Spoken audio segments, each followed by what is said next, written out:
Assalamualaikum warahmatullahi wabarakatuh. Alhamdulillah wassalatu wassalamu ala Rasulillah Sayyidina Muhammadin wa alihi wa ala alihi wa sahbihi wa man walah, amma ba'du. Sahabat Anas Tahir yang dirahmati oleh Allah Subhanahu wa taala. Pada kesempatan kali ini sengaja saya akan mengomentari atau mementahkan narasi atau pendapat dari Abdul Aziz Darji LC. Entah dapat dari mana gelar ini. Baca saja tidak tahu kok sudah dapat gelar. Ya. Abdul Aziz ini berani mengatakan sholawat nari itu mengandung kesyirikan, bahkan berani mengatakan kalau sholawat nari itu salah. Di mana salahnya? Alladzi tanhalu bihil uqadu, yang dengan Nabi Muhammad semua kesulitan bisa diselesaikan, semua kesulitan bisa dipecahkan.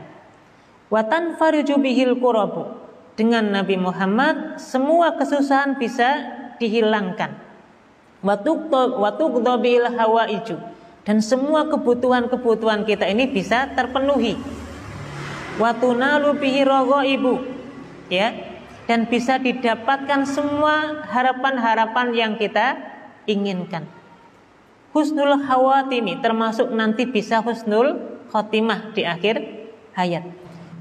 Nah, kemudian disinilah penyimpangannya. Kalau kita cermati urutan niki Bapak Ibu, berarti ya Allah berikanlah salawat kepada Nabi Muhammad, berikanlah salam yang sempurna untuk Nabi Muhammad. Kemudian apa? Nabi Muhammad ini disifati Nabi Muhammad lah yang bisa menghilangkan semua kesusahan-kesusahan. Kata si Abdul Aziz ini, alladzi tanhallu bihil uqad, dengan Nabi Muhammad semua ikatan, semua sihir bisa dilepaskan. Nah, artinya si Abdul Aziz ini memposisikan Nabi Muhammad sebagai Allah kalau begitu. Sehingga akhirnya Abdul Aziz mengatakan kalau sholawat nariyah mengandung kesyirikan. Ini tidak lepas dari kebodohan dan ketidaktahuan si Abdul Aziz ini. Walaupun sudah bergelar doktor, sangat tidak tahu sama sekali. Ngaji nahwu tidak, buktinya tidak tahu mana isim mausul, mana silah. Berarti tidak ngaji nahwu. Faidah sebuah kalimat tidak tahu. Kenapa? Karena tidak tahu mana mutawwa'ah, mana ta'diyah. Berarti tidak ngaji sorof. Jadi hanya kuliah, keluar, pulang-pulang bawa gelar LC, langsung ceramah. Jangan hanya tertipu dengan gelar. Pastikan dulu ustadz yang Anda gemari itu kualitas ilmunya bagaimana. Melenceng tidak, kan seperti itu. Sesuai dengan pemahaman para ulama apa tidak, kan begitu. Kalau ujuk-ujuk datang-datang bawa gelar langsung menyalahkan sholawat nariyah, Anda siapa Abdul Aziz? Pengarang sholawat nariyah tersebut adalah Imam At-Tazi. Imam Ahmad At-Tazi itu adalah seorang ulama. Tidak asal-asalan ngarang sholawat itu. Beliau adalah seorang ahli hadis dari Maroko, yang ilmunya sudah tidak ada yang meragukannya. Anda siapa? Anda siapa? Apa kualitas Anda apa? Apa yang telah Anda berikan kepada dunia sehingga Anda berani mengatakan salah, musyrik? Agar tidak terlalu panjang lebar, mari kita langsung ke poinnya.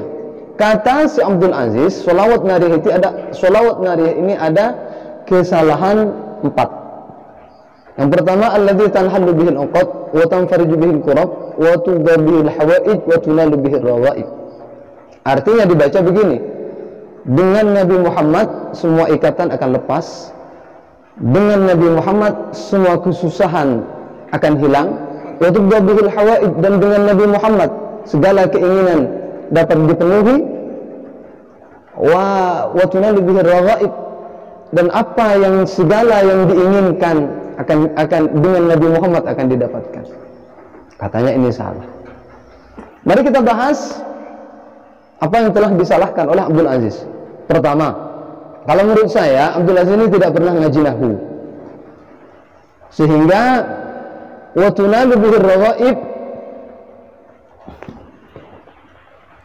agar jelas akan saya tulis. alladzi tanhallu bihil 'uqaduh. Jadi yang dipermasalahkan di sini bihi, dengan Nabi Muhammad semua ikatan akan lepas, sihir dan lain sebagainya akan lepas. Nah, ini si Abdul Aziz ini tidak ngaji nahwu. Kok bisa kok begitu? Kok tidak tahu ngaji nahwu? Di sini tidak tahu faedahnya ba itu apa. Kan sudah dijelaskan di dalam kitab Alfiyah Ibnu Malik atau dalam syarahnya Alfiyah, di dalam Ibnu Wakil juga dijelaskan faedah huruf ba itu apa. Kalau Anda mengatakan alladzi tanhallu bihil 'uqad, dengan Nabi Muhammad semua ikatan akan lepas, ya wajar orang akan mengartikan bahwa Nabi Muhammad itu yang berkuasa melepaskan ikatan. Kan tidak seperti itu. Ini semua terjadi karena Anda tidak faham nahwu, karena Anda tidak pernah ngaji nahwu, sehingga faedahnya ba saja tidak tahu. Wa tanfarju bihil qurab, bihil qurabu, bihir raghaib, bihir raghaib. Intinya permasalahannya ada di bihi.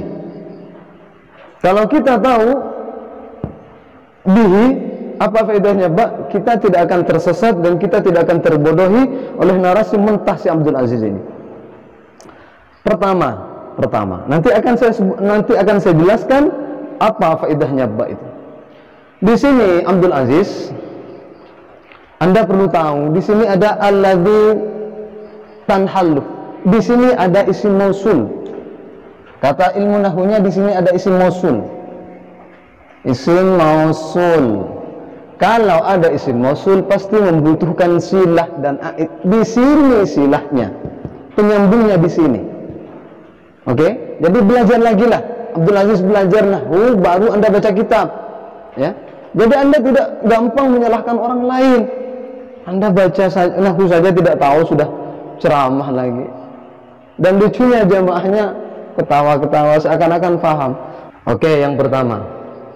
Yang kedua sama, yang ketiga sama, yang keempat sama. Masalahnya ada di bihi. Kalau kita paham ilmu nahwu, ilmu alat, maka kita akan mengartikan seperti ini. Alladzi tanhallu bihil 'uqaduh. Alladzi yang terbuka, bihi sebab. Sebab. Oke, pakai bahasa Indonesia. Sebab Nabi Muhammad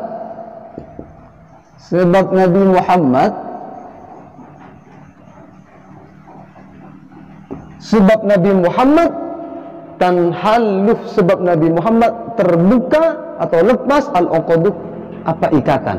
Ikatan itu terlepas. Sebab apa? Sebab siapa? Karena bukan dengan siapa. Ba itu banyak artinya loh. Kalau kita ngaji nahwu, sebab Nabi Muhammad terbukalah. Jadi ba ini fungsinya sebagai perantara. Abdul Aziz, al-uqaduh, ikatan itu sebab Nabi Muhammad terlepas. Sama dengan ini. Wa tudda bil hawaid, sama. Bil qurabu, sama.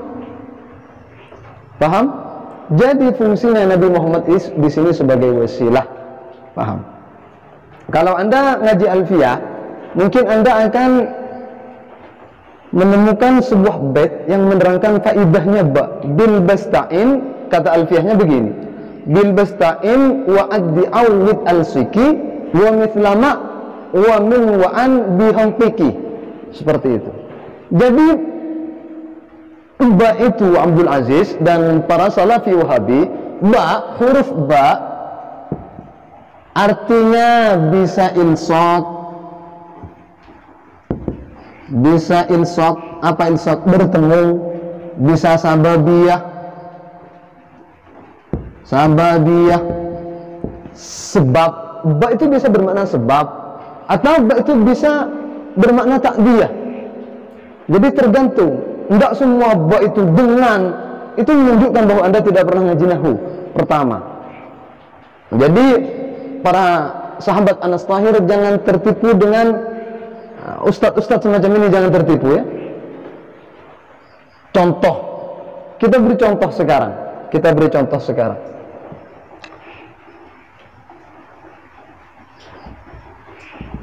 Man tawadda'a bi baulil kalbi sahha wudu'uhu. Jadi kalau Anda tidak ngaji nahwu, semua orang akan Anda sesatkan. Coba kita bayangkan. Man tawadda'a, barang siapa berwudu, bi baulil kalbi, dengan kencingnya anjing, sahha wudu'uhu, maka sah wudunya. Kalau semua orang mengartikan kalimat seperti Anda, karena di sini pakai ba, bi baulil kalbi, dengan kencingnya anjing. Masa wudhu dengan kencingnya anjing sah? Maka baknya di sini Abdul Aziz itu baknya ini bermakna ilsaq, bertemu. Barang siapa yang berwudhu bi baulil kalbi, bertemu dengan kencingnya anjing, ya sah, tidak masalah, orang cuma bertemu kan, seperti itu. Paham? Atau makna sabab seperti dalam Al-Quran, udkhulul jannata bima kuntum ta'malun. Masuklah kalian ke dalam surga bima kuntum. Maka baknya di sini bak sababiyah, bak sabab. Masuk surga karena apa? Kata Allah, bima kuntum ta'malun dalam surah An-Nahl, bima kuntum ta'malun, sebab apa yang telah kalian kerjakan. Jadi masuk surga ada sebabnya. Begitu Abdul Aziz. Yang kedua, watunaluh, watudha, watunaluh, watunaluh, watuqda. Di sini Abdul Aziz, di sini ini fi'il mabni majhul alladzi lam yusamma fa'iluhu. Yang fa'ilnya ini, yang fa'ilnya itu maklum. Siapa lagi kalau bukan Allah yang bisa mengabulkan semua keinginan? Maka di sini tuqda, fi'il mudhari', dhamma huruf awalnya, huruf sebelum akhir itu fathah. Maka di sini kalau sudah fi'il mabni majhul, berarti fa'ilnya sudah maklum, sudah diketahui. Siapa? Allah lah yang mengabulkan semua keinginan. Begitu. Anda fi'il mabni fa'il, fi'il mabni majhul saja tidak tahu, Anda sudah ceramah kemana-mana. Jadi sekali lagi Abdul Aziz, belajar lagi. Anda perlu belajar banyak. Anda belum bisa apa-apa, jangan karena terobsesi atau karena keinginan yang mungkin itu tidak sesuai dengan para pemahaman para ulama, Anda memberanikan diri untuk tampil di depan umum. Akhirnya Anda akan menyesatkan banyak orang. Yang terakhir dari saya, mari kita senantiasa bersolawat. Karena Masya Allah, mungkin semua sudah tahu fadilah daripada solawat sangat luar biasa. Dalam kitab Khazinatul Asrar karya Sayyid Muhammad Haqqi An-Nazili disebutkan, barang siapa yang membaca solawat nariyah 4444 kali, semua keinginannya akan terpenuhi biidznillah. Perbanyak baca solawat, bukan hanya solawat nariyah. Jadi kalau masalah solawat nariyah salah, sudah saya jelaskan. Yang menyalahkan saja tidak tahu apa-apa. Nah, jadi jangan sampai kita terpengaruh oleh pemahaman orang yang tidak tahu apa-apa. Mari kita tetap dengan pemahaman para guru-guru kita, para ulama-ulama kita, sehingga kita bisa selamat sampai hari kiamat nanti. Itu saja yang bisa saya sampaikan, kurang lebihnya mohon maaf. Bila benar itu dari Allah, bila salah itu murni kesalahan saya. Akhiran wal afwa minkum. Assalamualaikum warahmatullahi wabarakatuh.